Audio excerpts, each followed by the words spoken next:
Kelompok 5 akan mempresentasikan hasil diskusi kami mengenai strategi bersaing pada industri baru. Sebelumnya, saya akan memperkenalkan anggota dari kelompok 5. Saya sendiri Aryanda Giti Ramadhani, lalu ada Diki Satrio, Santoso, dan Rizky Fauzan. Topik yang akan kami bahas hari ini merupakan ringkasan isi dari yang pertama lahirnya industri baru, kedua karakteristik industri baru, ketiga pilihan strategi, dan akan kami tutup dengan kesimpulan dalam bentuk rangkuman.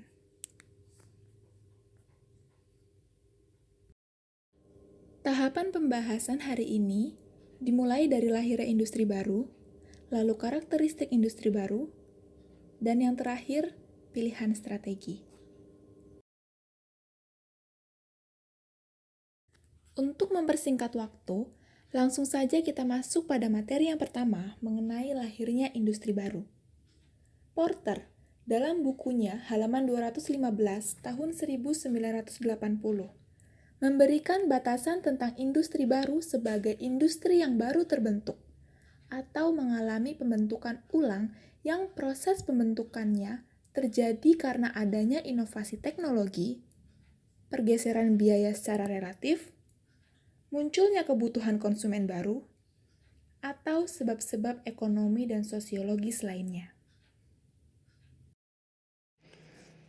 Pokok pikiran Megahan sejalan dengan konsep yang diajukan oleh Markides dan Geroski. Mereka menyebutnya sebagai inovasi radikal yang hanya merupakan salah satu jenis dari 4 kemungkinan, yaitu jenis inovasi inkremental, inovasi major, dan inovasi strategik. Megahan 2004 11-17, industri yang baru lahir ini merupakan perubahan yang radikal dalam evolusi industri, bukan termasuk jenis kategori perubahan. Industri yang lain progresif, intermediate, dan kreatif.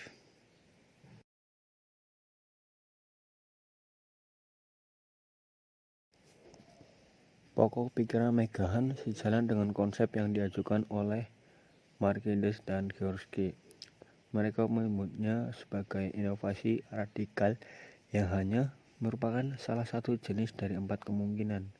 Jenis-jenis inovasi inkremental, inovasi major, dan inovasi strategik dari Markides dan Geroski.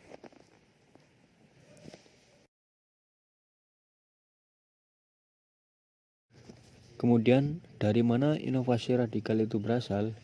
Menurut Markides dan Geroski, inovasi radikal berasal dari dorongan penawaran, supply driven innovation, dan bukan berasal dari dorongan permintaan, demand driven innovation. Dalam inovasi radikal, sesungguhnya konsumen tidak mengenali kebutuhan produk masa depan yang diperlukan. Produk baru belum dikenal oleh konsumen, permintaan belum ada, pasar belum terbentuk. Ketika mulai ada yang menerima pertama, early adopter, dan kemudian bertambah jumlahnya, lalu terbentuklah pasar atau industri.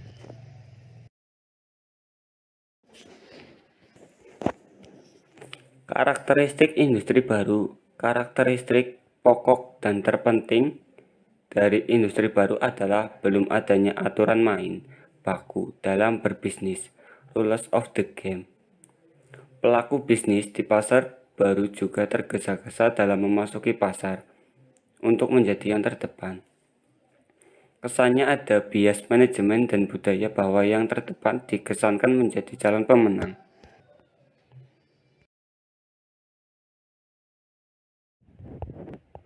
Karakteristik industri baru. Karakteristik industri baru menurut Porter tahun 1980, 216 sampai 220 diantaranya. 1. Ketidakpastian teknologi. Fungsi yang paling elementer dari produk adalah fungsi teknikalnya dan masih belum baku. Bagi perusahaan, terdapat pertanyaan apakah proses produksi yang dipilih merupakan yang paling efisien dan masih banyak lagi ketidakpastian lainnya. Yang kedua, ketidakpastian strategik. Masih terlalu banyak pertanyaan seperti apakah keputusan strategis yang melibatkan dana yang besar dan memiliki dimensi waktu yang panjang perlu dibuat. Siapa segmen pasar yang dipilih? Atribut produk apa yang diambil?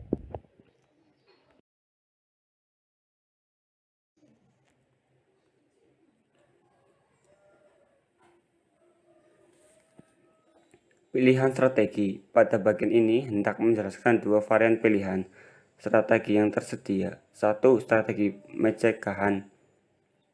Memberikan tekanan pada strategi bersaing pada tingkat unit bisnis. Dalam menentukan pilihan strateginya, memperhatikan kehadiran industri baru. Untuk industri baru, lebih baik memilih strategi mengikuti arus. Sedangkan untuk perusahaan yang memiliki keunggulan bersaing lebih baik, menggunakan strategi bertahan. Yang kedua, strategi Markidesz-Kierowski. Bagi pemain lama, disarankan untuk memilih strategi fast second strategi. Perusahaan tidak perlu tergesa-gesa masuk ke pasar.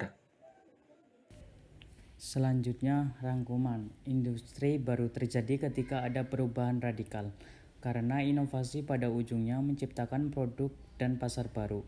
Biasanya, inovasi radikal dilakukan oleh perusahaan kecil yang masih pemula. Mereka memiliki kompetensi organisatoris yang diperlukan untuk melakukan inovasi radikal.